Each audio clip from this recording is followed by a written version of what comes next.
I got very curious about this guitar when I heard that PRS not only launched a new CE24 model in their SE line, but also that it's their most affordable guitar to date. The original PRS CE24 was introduced in 1988 and was the first PRS with a bolt-on maple neck. If you're familiar with some of my older videos on this channel, that's exactly the guitar I used in one of my most popular cover videos.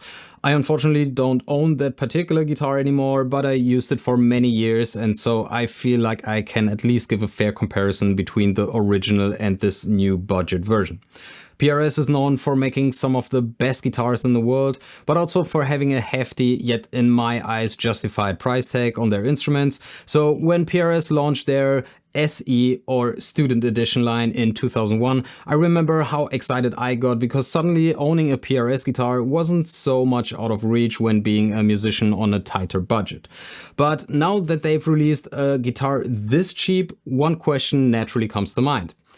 Can it still be a good guitar?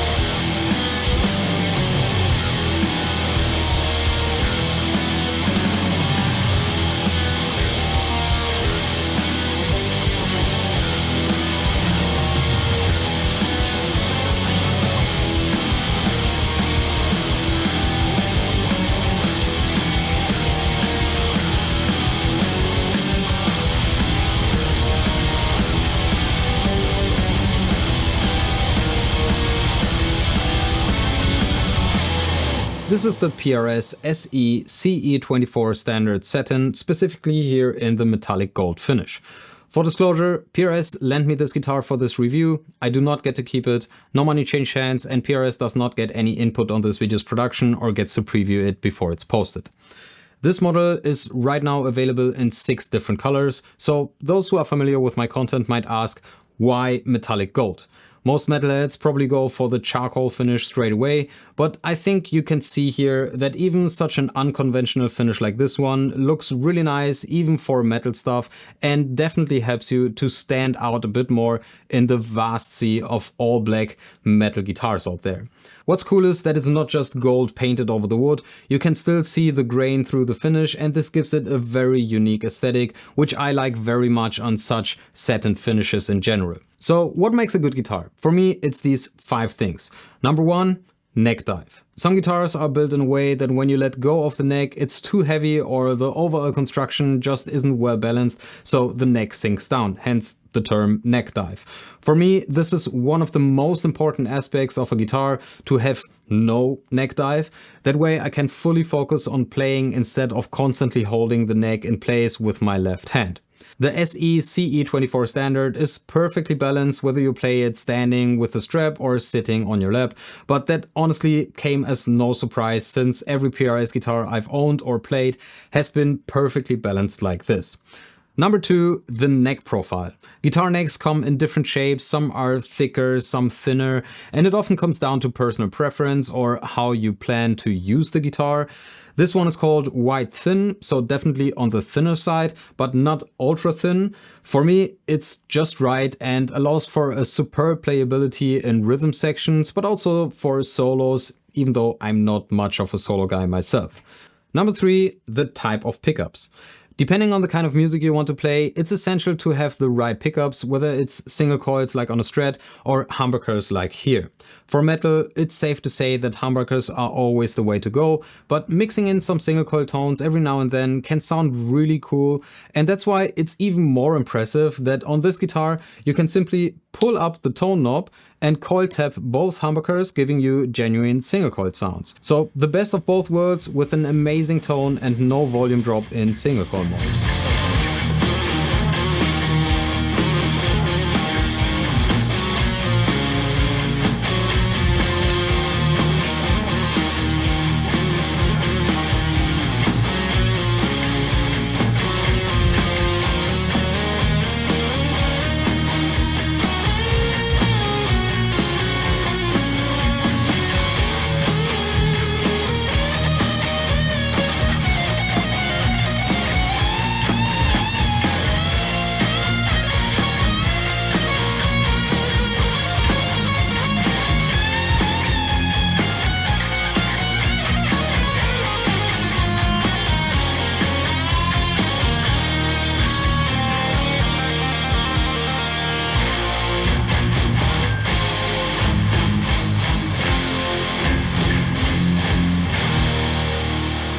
Number 4 would be versatility. Some guitars are excellent for shredding, others are great rhythm machines, but I think a good guitar should be able to do pretty much everything and strike a reasonable balance between both.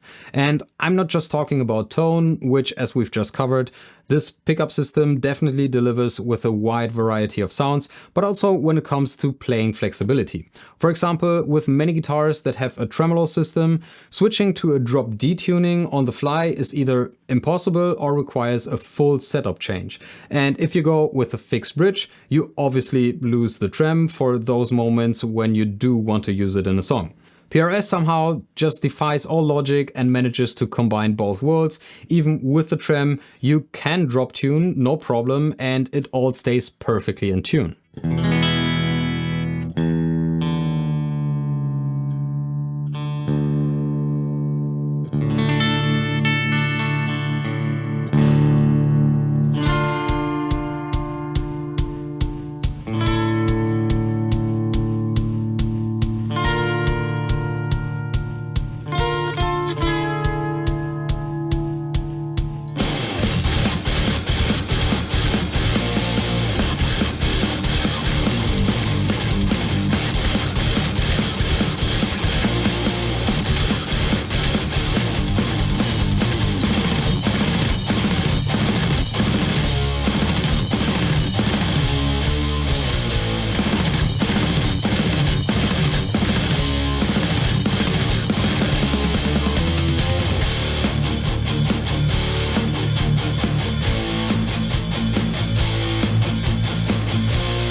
This is extremely impressive and really shows how good the hardware and how excellent the build quality and setup of this guitar is.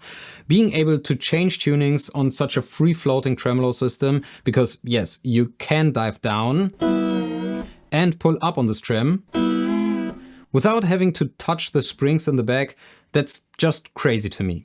And speaking of the trem, most guitarists probably think that to stay in tune while using it heavily, you need a locking system like a Floyd Rose. But here comes PRS proving everybody wrong and showing that you can absolutely abuse this trem as much as you like and still not worry about tuning stability one bit.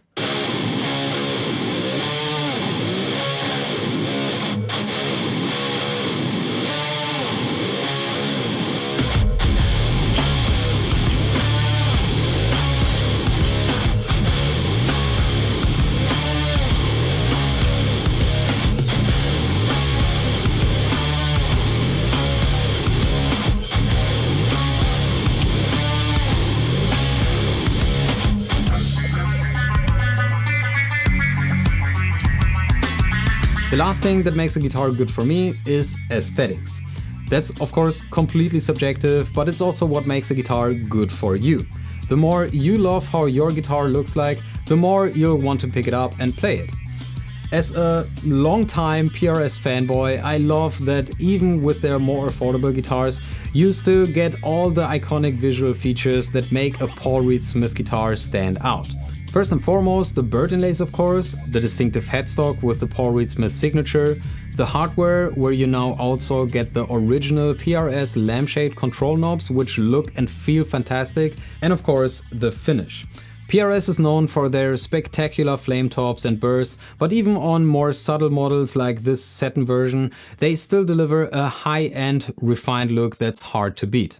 Now, you might have noticed price wasn't even on my list of what makes a good guitar. That's because being a great instrument doesn't automatically mean being expensive. That said, if you know a thing or two about guitars, you've probably seen the price tags on PRS core models starting at around $3,000 to $4,000 and going up fast. Are those guitars worth the money? My short and honest answer, yes. but would I recommend a beginner to go out and grab a PRS Custom 24 as their first guitar? Definitely not. With the SE line, PRS created a more budget-oriented line of their guitars that don't lack any of their signature quality and craftsmanship, but at a fraction of the price, so that even beginners, students, or in general musicians on a tighter budget are able to afford such an extraordinarily good instrument. The PRS SE CE24 Standard Satin is advertised at $499, and for the US market that seems accurate. However, I've noticed that here in Europe the prices can vary quite a bit depending on the country and even the finish you choose. I've seen some models go as low as 415 euros and others go closer to 570 euros. So if you're curious about current pricing, check the links down below. The question remains, how can they even offer a guitar of this quality for under $500? Some factors for sure are things like this being a 3-piece body and a 2-piece neck, that shallow carve instead of the violent carve the core models have, and of course the satin finish. But the biggest factor is that SE guitars are made in Indonesia and not in the PRS factory in Stevensville, Maryland. This doesn't mean that the quality is any inferior, because every single PRS SE goes through the USA factory in Maryland and receives a final setup and inspection before being shipped. This ensures that even though the guitars are made overseas, they meet PRS's quality standards, and you can definitely feel it because it feels like a much more expensive guitar than it actually is. Oh, and another thing worth mentioning, every SE guitar comes with a very high quality gig bag. I already own several of these since I own several PRS SE guitars and have taken them on countless shows with me, so I can say these are very robust and do a great job on protecting your guitar on the road. Plus, they come with this practical hanger, which I also have never seen in any other gig bags, especially those you get for free with the guitar. So, in conclusion, just like my original CE24 back then, which I always considered a beautiful workhorse of a guitar, this SE CE24 doesn't fall short of those same qualities while costing just a fraction of the price. I actually find it a bit difficult to place this guitar into a specific player category. On the one hand, it's easily the best guitar I'd recommend for beginners as a first or second instrument, because it will serve you for many years without needing an upgrade. But on the other hand, it doesn't deserve the label beginner guitar at all, since it's clearly so much more than that. So I think the best way to describe it is as an affordable workhorse. A guitar that's perfect for everyone, from beginners all the way to advanced players who want just one instrument that can handle pretty much everything without breaking the bank and still delivering the unmistakable PRS quality and tone. Since you're still watching, and I genuinely appreciate everyone who sticks around until the end of my videos, I have a little bonus for you. I had so much fun playing this guitar that I already recorded my next 2 videos with it, and even before they go public, here they are for you. One is to showcase how it plays in a full old school, high gain and aggressive black metal classic by Gorgoroth, and the other one, since I found it fits the metallic finish, my full rendition of Metallica's Orion, because it's not only a song that had a huge impact on me in my teenage guitar playing years, but it also demands a whole lot on the guitar, going through all the pickup modes, heavy rhythm sections, solos, and so on. And as a bonus on top, you can hear how amazing this guitar sounds in a mix with my PRS SE Custom 24. So thanks for watching, enjoy the bonus videos before everyone else, and I'll see you in the next one.